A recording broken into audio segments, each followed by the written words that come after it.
Tratamos de visualizar la migración, la legalización y la trata de personas.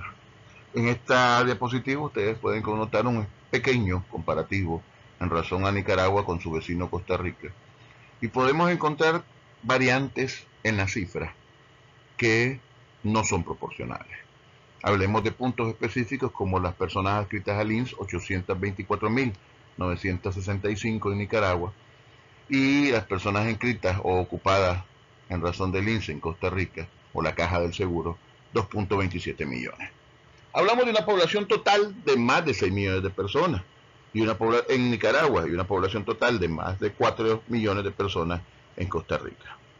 Una esperanza de vida mayor, por supuesto, en una cantidad considerable de años, en razón de Costa Rica comparada con Nicaragua, y una inversión que posiblemente se nivela de igual forma, lo que debería dar una traducción de mejores cifras y no tanta distancia entre ellas.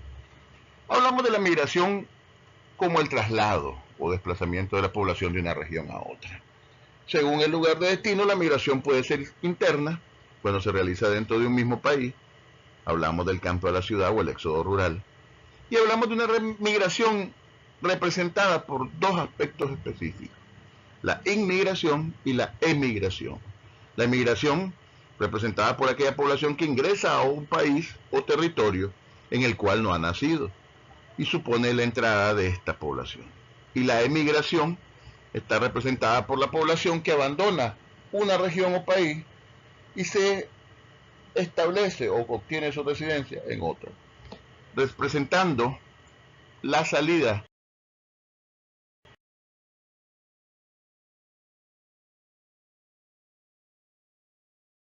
específica de la población.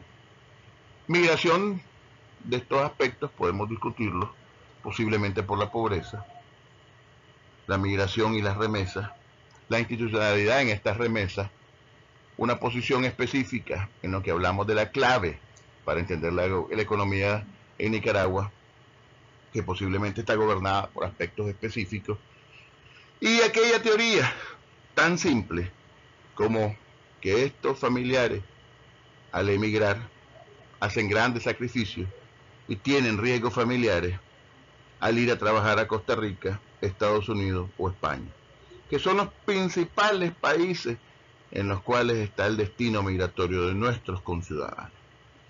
De igual forma, estamos hablando de un crecimiento en razón de los polos. Nicaragua ha crecido en su agricultura y también en su inmigración. Pero también de igual forma queremos hablar de la economía informal. Una economía que también ha nacido por esta inmigración, por la transculturización, por aquellos factores en los cuales las personas, culturalmente hablando, nos han traído nuevas formas de negocio o nuevas visiones o modernizaciones en los negocios. Por ello, la migración nicaragüense, desde su historia, va acompañada con una trayectoria bastante remarcada. Se puede remontar a los años de 70, después del terremoto del 72, cuando miles de nicaragüenses abandonaron el país con una Managua, una capital destruida y una economía bastante tambaleante, y emigraron a Costa Rica.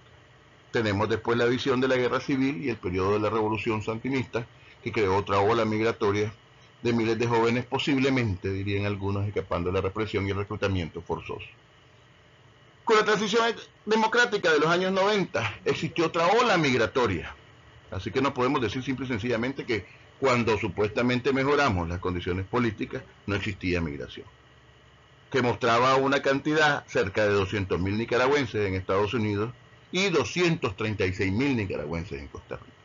Estos números han continuado creciendo y resultan en gran parte por razones económicas, y pueden ser al menos 700.000 nicaragüenses los que viven en el exterior.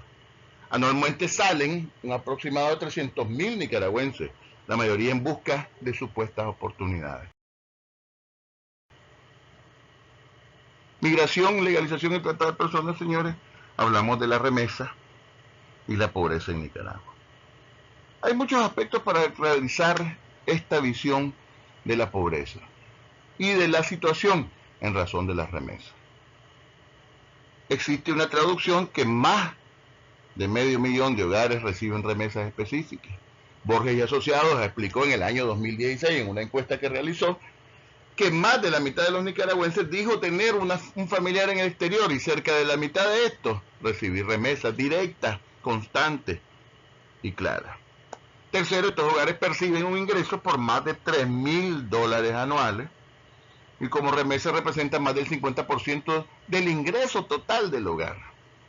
Pero esto no tiene una significación tan determinante en razón de educación. No hay un aumento en la capacidad del ahorro.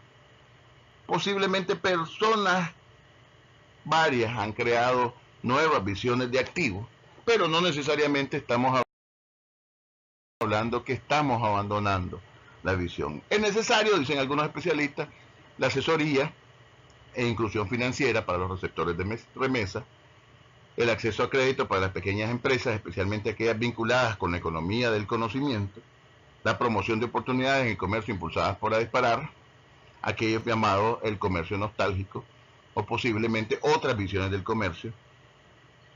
El involucramiento, dicen, de la diáspora en el apoyo a la educación. Es necesario la educación en nuestro país para poder evitar que incluso el migrante no sea víctima de muchos abusos y de la trata de personas, al conocer por lo menos sus derechos básicos y fundamentales en el extranjero.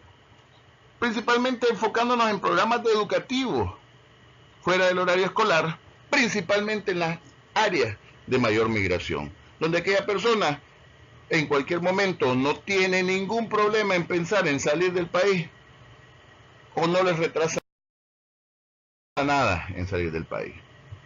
De igual forma tenemos que ser claros que el gobierno de Nicaragua en ningún momento considera apoyar la migración, mucho menos la migración ilegal. Somos firmantes de la mayoría de los convenios establecidos en razón de la migración legal y la no proliferación de la migración ilegal.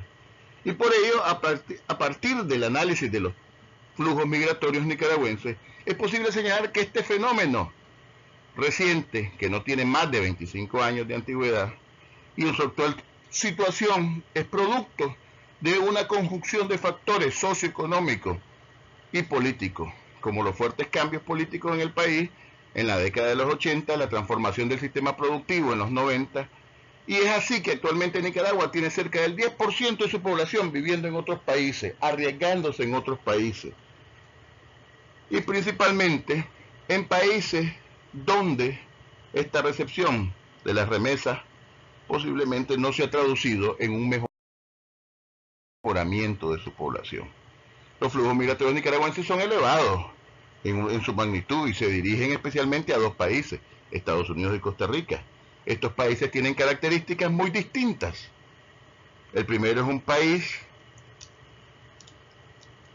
posiblemente en desarrollo o más desarrollado que el de nosotros, y es difícil el ingreso para los migrantes y las marcadas diferencias culturales con los nicaragüenses. Estados Unidos no ha sido el idioma que nosotros hemos querido aprender. Posiblemente ha sido donde más ha habido riesgo en razón de la frontera. Sus tradiciones y sus raíces están tan mezcladas, dicen algunos especialistas, que lo único que permite a nosotros, si es una oportunidad monetaria, no es una propiedad intelectual y tampoco, mucho menos, es algo propio para el crecimiento cultural. Las diferencias entre estos países de destinos tienen como corolario que las características de cada grupo migratorio son muy distintos entre sí. Con relación a estas diferencias, a partir de las distintas fuentes, se destaca que los migrantes nicaragüenses que tienen como destino Costa Rica son de menor calificación, provienen generalmente del mundo rural y tienen como origen principal la región central y atlántica del país. Por otra parte, hay un alto componente de migraciones preferentemente temporales y destinados al trabajo agrícola. Aquel migrante que solamente cruza la frontera para la época de zafra de cualquiera de los productos agrícolas que se crea. Por ello, señores, hablar de migración y legalización se puede referir al hecho de que nadie es ilegal, dice el servicio jesuita para los migrantes. Pero a la vez sí todos somos ilegales al no tener lo que los países legalmente establecen en sus legislaciones para ser conocidos como una persona legal. La migración hasta Estados Unidos es más antigua, formada originalmente por los exiliados políticos, dicen algunos, por las familias de altos ingresos, dicen otros, que tienen a nivel la educación superior a grupos migratorios anteriores y provienen de sectores urbanos de Nicaragua o de Managua específicamente. Es una migración más permanente asociada con la parte de dificultad para ingresar a este país. No es fácil llegar a Estados Unidos y tampoco es tan fácil estar yendo y viniendo. Desgraciadamente también esto permite que haya más riesgo de aquel famoso ilegal, de aquella persona que no consiguió una visa para poder ingresar a los Estados Unidos. Por ello, señores, este pequeño paréntesis de lo que es la política exterior, de lo que es la visión de los migrantes, podrá tal vez tener sus errores, podrá tener tal vez sus criterios muy personales, pero sí nos conlleva a platicar del concepto migración. Una migración que en la actualidad no se traduce como un cambio positivo para el país. Si bien es un ingreso económico, este mismo no es utilizado por sus receptores para el crecimiento y posiblemente evitar que más y más personas se arriesguen al emigrar a otros países, incluyendo Estados Unidos, en el cual sus políticas migratorias han cambiado de tal manera desde la administración del señor Obama y por supuesto la administración del señor Trump en la actualidad, y no sabemos el día de mañana quiénes podrían ser más los que varíen esta visión, y encontrar posiblemente la visión a elaborar más estudios que nos permita decir si en verdad, como dice el servicio jesuita para los migrantes, nadie es ilegal, o realmente todos somos ilegales en este mundo, y por ser ilegales podemos ser víctimas del peor de los flagelos que ha existido en la historia de nuestro país. Vender a un humano para varias situaciones como una mercancía simple y sencillamente en esos caracteres o con esas características, mercancía. Y olvidarnos que esa persona, al igual que nosotros, tiene muchos derechos y se le debe preservar los mismos.